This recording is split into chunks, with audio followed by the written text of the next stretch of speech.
पुणे इथं शरद मोहोळ याची 5 जानेवारी 2024 रोजी हत्या झाली होती। या हत्ये प्रकरणात पोलीस तपासातून नवनवीन माहिती समोर येते।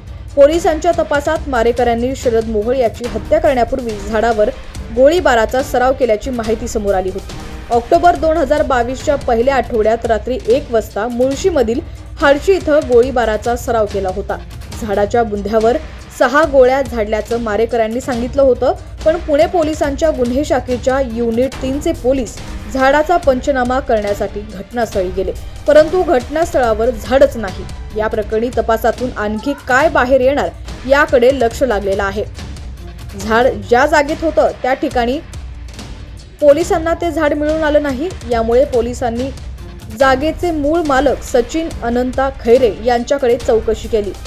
त्यावेळी 10 महिन्यांपूर्वी बांधकामादरम्यान झाडं तोडल्याचं त्यांनी सांगितलं। या प्रकरणी पुणे पोलिसांनी पौड पोलीस ठाण्यात बेकायदेशीरपणे पिस्तूल बाळगून त्यामधून फायरिंग केल्याप्रकरणी सराव केल्याचा गुन्हा दाखल केलेला आहे। शरद मोहोळ खून प्रकरणी विठ्ठल शेलार आणि फरारी आरोपी गणेश मारणे हे मुख्य सूत्रधार आहेत। त्यांनी मोहोळच्या खुनाच्या 1 महिना आधी बैठक घेतली होती, अशी माहिती पोलिसांनी कोर्टात दिली आहे। या प्रकरणात आतापर्यंत 15 जणांना अटक करण्यात आलेली आहे। पोलिसांनी 9 जणांना ताब्यात घेतलेलं आहे। दरम्यान विठ्ठल शेलार, रामदास मारणे यांना न्यायालयानं 5 दिवसाची पोलीस कोठडी दिली आहे।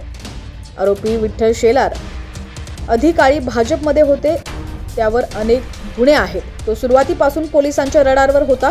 शरद मोहोळ याचा खून झाल्यानंतर तो पुणे पोलिसांच्या गुन्हे शाखेत हजर झाला होता, त्यानंतर फरार झाला। अखेर मुंबईतून त्याला अटक करण्यात आली आहे।